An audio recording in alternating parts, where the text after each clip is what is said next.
Okay, we have come to the end of 8 days of public hearings. Over 3 weeks, we've heard from 69 witnesses, including local and overseas experts, technology and media companies, community groups, civil society members, students, and other members of the public, and one protester.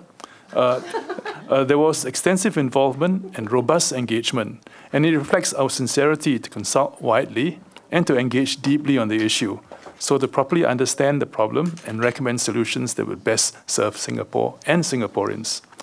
Now, over 3 weeks, we have received evidence from all aspects of our terms of reference.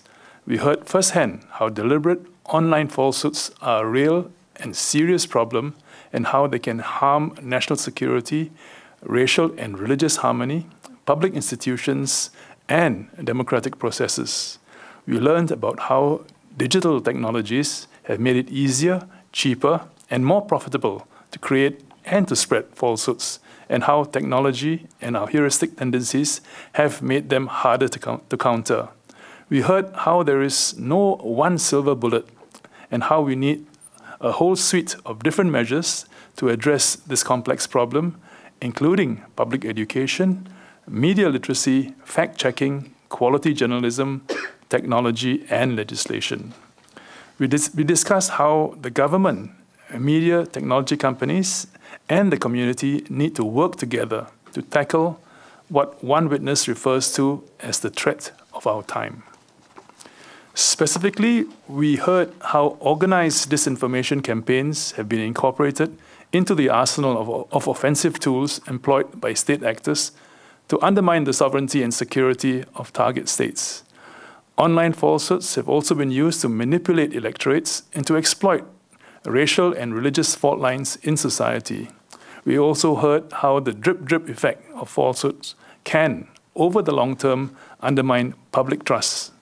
Here in Singapore, we have heard about rumors on the sale of halal pork and the experience of a witness who was abused with falsehoods because of his ethnicity and because he is a new citizen. Representatives from religious and community groups also told us about their concerns about how falsehoods can be divisive in our society.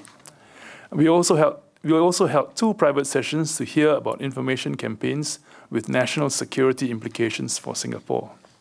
We learned about how digital technology can be abused to spread online falsehoods cheaply and to great effect. We heard, for instance, that $18 can buy you 1 million Instagram likes. We had an extensive exchange with tech companies and social media giants who are critical players in the online world. We discussed how each of their platforms provide content to their users and the limits of what they are willing or able to do to curb the spread of egregious online falsehoods. Now, one possible response that Singapore can take, we heard a wide range of views, both at the level of principle as well as specific suggestions. Now, many witnesses agreed on the need to respond to falsehoods both quickly and effectively as a matter of principle. Different approaches were put forward on how to do this. Local media organizations spoke about how quality journalism is a bulwark against the spread of false information and the need for fact-checking mechanisms. Now, media literacy groups and others spoke about the need to educate all segments of the public on how to discriminate between what is factual and what it is not. The importance of free speech was a recurring theme in our hearings. We heard scholarly evidence about how free speech does not extend to the deliberate spread of falsehoods and how the online world is not a rational and egalitarian marketplace of ideas. We also discussed with many witnesses the distinction between fact and opinion, and how we are entitled to our own opinions, but not to our own facts.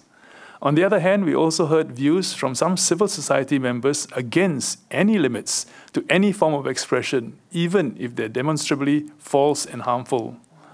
The need for legislation was another recurring theme.